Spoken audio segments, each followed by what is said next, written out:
اللہ نے حضرت مولانا محمد الیاس رحمۃ اللہ علیہ سے مسلمانوں کی اور انسانوں کی اصلاح کا اور دعوت کا بہت بڑا کام لیا.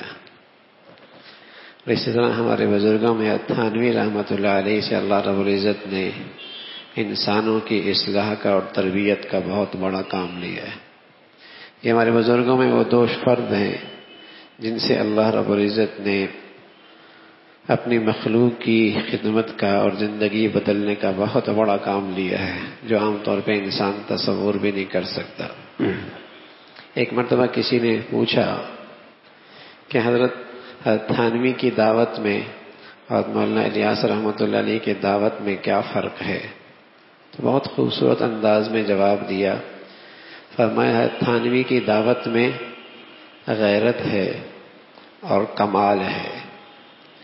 تھانوی کی دعوت میں اور تربیت میں غیرت ہے اور کمال ہے کہ آپ کے ہاں جو طلب لے کے آتا، مخصوص وقت پہ آتا، آداب کی رعایت رکھتا، وہ خوب فائدہ اٹھاتا اور کمال تک پہنچتا. اور مولانا الیاس رحمۃ اللہ علیہ کی دعوت میں عموم ہے، عموم کہ چوکیدار سے لے کر بادشاہ تک، دیہاتی سے لے کر شہر تک سبھی اس دعوت سے متاثر ہوتے ہیں. اور اس میں شفقت ہے، کھلا کر پلا کر اور جسے کہیں کہ اکرام کر کے اللہ کی طرف متوجہ کیا جاتا ہے. تو تھانوی کی دعوت میں اس میں غیرت ہے اور اس میں کمال ہے. مولانا الیاس رحمۃ اللہ علیہ کی دعوت میں شفقت ہے اور عموم ہے. اور اللہ کا نبی، اللہ کے نبی کی یہ ساری شانیں ہیں، اللہ کے نبی کی یہ ساری شانیں ہیں. نبی ہر خوبیوں کا جامع ہے. امت میں نبی کی شانیں تقسیم ہو گئی. کوئی کس چیز کا مظہر ہے، کوئی کس چیز کا مظہر ہے، کوئی کس چیز کا مظہر ہے. نبی ایک ایسی ذات ہے جس میں ساری خوبیاں، ساری شانیں اکٹھی ہیں. امت میں یہ خوبیاں تقسیم ہو گئی. جیسے نبی کے کام تقسیم ہو گئے. نبی کا کام تھا، نبوت کا کام تھا قرآن کے الفاظ سے کھانا.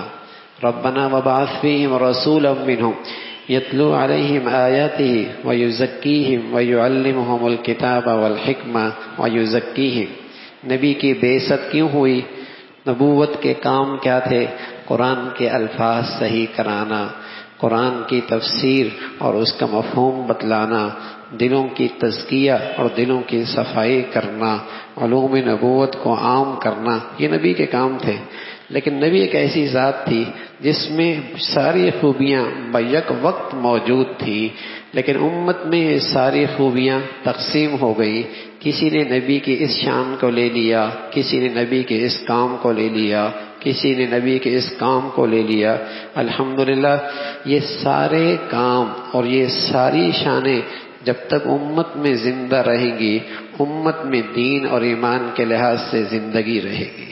یہ ساری شانیں امت کی ضرورت ہے، انسانوں کی ضرورت ہے. یہ جب تک امت میں زندہ رہیں گی، امت کے اندر دینی ایمانی زندگی زندہ رہے گی. دیکھو میرے عزیزو، جیسے آنکھ ہے یہ بہت اہم ہے، لیکن کان کی اہمیت کا انکار نہیں کیا جا سکتا.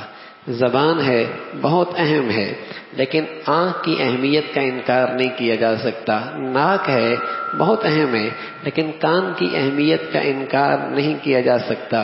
یہ کان بھی ہوگا، آنکھیں بھی ہوں گی، ناک بھی ہوگا، زبان بھی ہوگی، تب یہ پورا کہلائے گا. اسی طرح نبی کی یہ کام بہت اہم ہے. اور بس اوقات آنکھ بہت کام دیتی ہے، اتنا وہاں کان کا کام نہیں ہوتا. اور بس اوقات زبان بہت کام دیتی ہے، وہاں ناک کا اتنا کام نہیں ہوتا. لیکن اس کی اہمیت کا انکار نہیں ہے، اس کی اہمیت کا انکار نہیں ہے. اس لیے نبی کی جتنی شانیں ہیں اور نبی کے کام کی جتنی شکلیں ہیں سب اہم ہیں.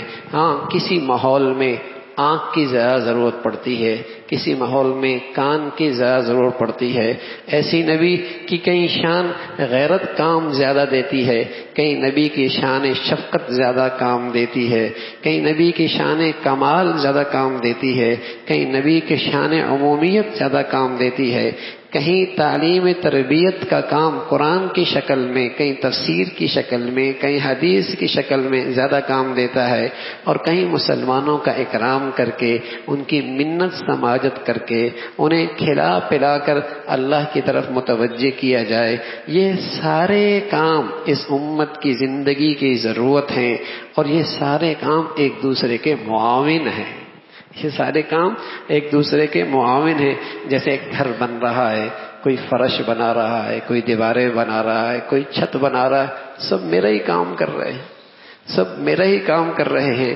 ایسی یہ دین کی جتنی شکلیں ہیں الحمدللہ یہ سارے نبی کے گھر کی تعمیر ہے، نبی کے نبوت کی آبیاری کا سارا نظام ہے۔ یہ سب آپس میں باہمی ایک ہیں۔ نبی کی جامعیت تھی، ساری خوبیاں نبی کے اندر تھی، امت میں یہ ساری شانیں تقسیم ہو گئیں، اور جب تک یہ امت میں زندہ رہیں گی امت کی زندگی دین پہ آتی چلی جائے گی۔ تو حضرت مولانا الیاس رحمۃ اللہ علیہ